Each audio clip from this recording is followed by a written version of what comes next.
धौलपुर शहर में निशा आइसक्रीम बेचने वाली रहती है, जिसके हाथ की बनाई हुई आइसक्रीम के सभी दीवाने होते हैं। निशा जी, आपकी दुकान पर मिलने वाली आइसक्रीम एकदम मस्त होती है। मुझे तो वो संतरे वाली और चॉकलेट वाली आइसक्रीम दे दो। वाह वाह वाह, कमाल की चॉकलेट आइसक्रीम है, मजा ही आ गया। क्या स्वादिष्ट है, ऐसी आइसक्रीम तो कहीं नहीं मिलती। आपके हाथों में तो जादू है निशा जी। शहर में निशा अकेली ही रहती है, उसका इस दुनिया में कोई और नहीं होता।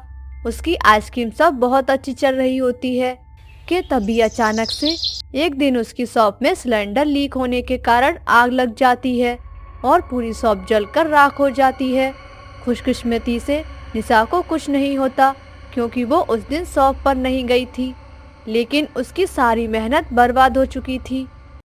ये क्या हुआ? इतनी मेहनत से मैं अपना आइसक्रीम का कारोबार को इतना आगे लेकर आई थी, सब खत्म हो गया। अब मैं क्या करूंगी? अब मैं कहाँ जाऊंगी? हे भगवान! निशा के पास बड़े सारे पैसे दुकान में ही थे, जो अब दुकान में जलकर राख हो चुके थे। वो अपने दोस्तों से भी मदद मांगती है, लेकिन कोई भी उसकी मदद नहीं करता। अब तो हालात बुरे होते जा रहे हैं। शहर में रहना अब मेरे लिए और भी मुश्किल होता जा रहा है। अब इससे पहले कि हालात और भी खराब हो, मुझे अपने गांव चले जाना चाहिए, जहां मेरा छोटा सा घर है। अब मैं वहीं रहूंगी। निशा अब शहर से गांव के लिए रवाना हो जाती है। गांव में अब वो अपने छोटे से घर में रहती है। पड़ोस की सुनीता काकी, जो निशा की माँ की सहेली थी, वो निशा को गांव आता देख उसके पास आती है और तब निशा उन्हें सब कुछ बताती है कि उसके साथ क्या क्या हुआ है। हे राम, तेरे साथ तो वाकई बहुत बुरा हुआ है निशा बिटिया, लेकिन तू चिंता मत कर और इस मुश्किल हालात में तो हार बिल्कुल भी मत मान। अरे सिर्फ तेरी दुकान ही तो जली है, तेरे हाथ की आइसक्रीम बनाने की कला तो अभी तेरे पास है ना। अगर शहर में सब कुछ खत्म हो गया है तो तू गांव में अपनी एक नई शुरुआत कर सकती है लाडो। हाँ मेरी बच्ची, वैसे भी गांव में इतनी अच्छी आइसक्रीम नहीं मिलती, उसे लेने के लिए लोग शहरी इलाकों के बाजार में जाते हैं। अगर तू गांव में ही इतना स्वादिष्ट आइसक्रीम बनाकर बेचेगी ना, तो सभी तेरे पास ही आइसक्रीम लेने आएंगे। हाँ काकी, ये तो आपने बिल्कुल सही कहा, पर लेकिन अब मेरे पास आइसक्रीम बनाने का सामान खरीदने के लिए और ठेला लगाने के लिए कोई पैसे नहीं है। मेरे सारे पैसे खत्म हो चुके हैं। अरे मैं हूं ना, मैं दूंगी तुम्हें पैसे। क्या सच में? हाँ हाँ, मुझे तू बाद में पैसे वापस कर देना। और ये ले बिटिया, जा जाकर अपना सारा सामान खरीद ला और अपनी एक नई शुरुआत कर। धन्यवाद काकी, मैं आपकी हमेशा एहसानमंद रहूंगी। निशा अब आइसक्रीम का सामान खरीद कर लाती है और गांव में ही अपना आइसक्रीम का ठेला लगाती है। अरे वाह, चॉकलेट वाली आइसक्रीम, वो भी हमारे गांव में। अब तो मजे ही मजे हैं। दीदी, मुझे वो वाली आइसक्रीम दे दो। हाँ, और मुझे ये वाला दे दो। सभी बच्चों को निशा की आइसक्रीम बहुत पसंद आती है। निशा की एक ही हफ्ते में बहुत तरक्की हो जाती है, जिसे देख सुनीता काकी भी बहुत खुश हो जाती है। शाबाश निशा बिटिया, मुझे पता था कि तू अपनी कला से जरूर आगे जाएगी। अभी तो बस शुरुआत है। धन्यवाद सुनीता काकी, अगर आप मुझे हिम्मत ना देती तो ये सब नहीं हो पाता। इस सब में सबसे अधिक योगदान तो आपका ही है। ये लीजिए काकी, मैंने आपके लिए शुगर फ्री आइसक्रीम बनाई है। ना बाबा ना, मैं ना खाने वाली ये आइसक्रीम, वो डॉक्टर ने मुझे मना किया है मीठा खाने को। घबराइए मत काकी, ये आइसक्रीम शुगर फ्री है, यानी इनमें मिठास तो है लेकिन चीनी नहीं है। चीनी के बिना भी इनका स्वाद कायम रहेगा और आपकी सेहत के लिए भी हानिकारक नहीं है ये। क्या बात है, ऐसी आइसक्रीम भी बनाती है तू? अरे वाह, फिर तो मैं ढेरों खाऊंगी। शुक्रिया शुक्रिया निशा बिटिया। कोई बात नहीं काकी, और ये रहे आपके पैसे। अरे तो बाद में ही दे देती ना, इतनी भी कोई जल्दबाजी नहीं थी बिटिया। नहीं काकी, ये लीजिए, बाद में मेरे पास खत्म हो जाएंगे तो। निशा की तरक्की के कारण अब गांव के कुल्फी वाले राजू की दुकान पर कोई नहीं आता था, जिस कारण वो बहुत गुस्सा हो जाता है। उस कल की आई आइसक्रीम वाली के कारण मेरी कुल्फी खाने कोई नहीं आ रहा।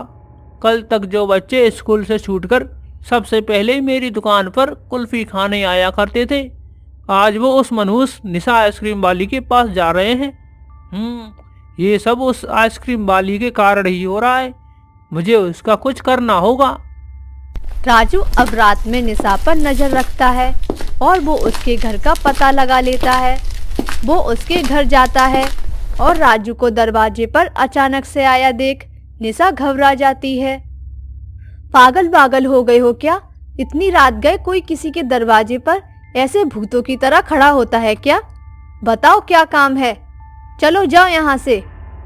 अरे अब निकलेगी तो तू, और वो भी इस गांव से। क्या है ये सब? क्या बकवास किए जा रहा है तू? और तेरी हिम्मत कैसे हुई इस तरीके से बात करने की? अरे चुप, बहुत हो गया तेरा नाटक निशा आइसक्रीम वाली। बहुत पैसे छाप लिए तूने इस गांव में आकर। अब मैं तुझे और नोट नहीं छापने दूंगा।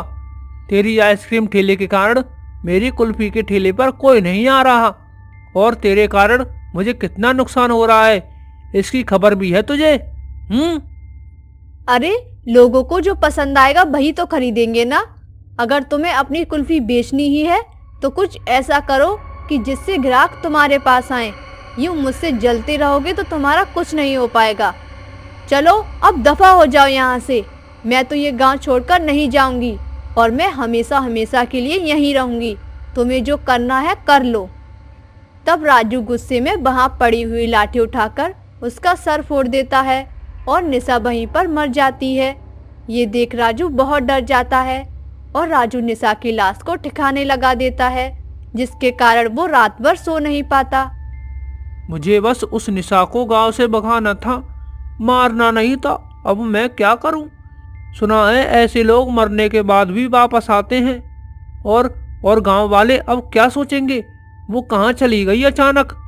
नहीं, ये बात तो पुलिस को कैसे भी पता नहीं चलनी चाहिए। उससे पहले मुझे कुछ करना होगा जिससे निशा की मौत का इल्जाम मुझ पर ना आए। राजू अब एक चिट्ठी लिखता है और उसके घर में रख देता है। अगली सुबह जब सुनीता काकी निशा के घर जाती हैं, तब वो चिट्ठी पढ़कर उसके तो होश उड़ जाते हैं। हे भगवान, ये क्या है? निशा अब इस दुनिया में नहीं रही। लेकिन ये कैसे हो सकता है? वो तो इतनी खुश थी, उसने इतना बड़ा फैसला कैसे ले लिया? हे राम। सुनीता बहुत रोती है और धीरे धीरे ये बात पूरे गांव में फैल जाती है। राजू अब तांत्रिक के पास जाता है। बाबा कैसे भी करके उस निशा को इंसानी लोक में मत आने दो, उसे चुड़ैल लोक में ही रहने दो। अब रात से मरे उसे 24 घंटे हो जाएंगे और तभी वो चुड़ैल बनकर हमें मारने आएगी, क्योंकि हमने ही उसका खून किया है। बाबा आप जो चाहे वो ले लो, लेकिन मेरी जान बचा लो। ठीक है बेटा, तुम निश्चिंत रहो, वो आइसक्रीम बेचने वाली चुड़ैल तेरे पास नहीं आएगी। तब राजू वहां से चला जाता है। वो बहुत खुश होता है। लेकिन अगली सुबह जब राजू बाहर निकलता है तो वहां पर निशा का आइसक्रीम का ठेला देख वो हैरान रह जाता है और सभी गांव वाले भी ये देखकर दंग रह जाते हैं। और तभी निशा अपना चुड़ैल रूप ले लेती है और फिर वो वहां तांत्रिक भी आ जाता है। मैं अब एक चुड़ैल बन चुकी हूँ और अब मैं यहाँ इसीलिए आई हूँ क्योंकि मुझे आप सबको इस मूर्ख राजू की सच्चाई बतानी है। मैंने खुदकुशी नहीं की थी, मुझे मारा गया था। चुड़ैल निशा सबको उस रात हुई घटना के बारे में बताती है, जिसे सुनकर सब गुस्से में आ जाते हैं और सभी गांव वालों के सामने निशा राजू को मार देती है। गांव वालों, मैं चुड़ैल हूँ, लेकिन उसके बाद भी मैं आप सबके बच्चों को और आपको आइसक्रीम बनाकर देना चाहती हूँ। क्या आप मुझे इस रूप में स्वीकार करेंगे? और इस तरह चुड़ैल निशा गांव में आइसक्रीम बेचना जारी रखती है।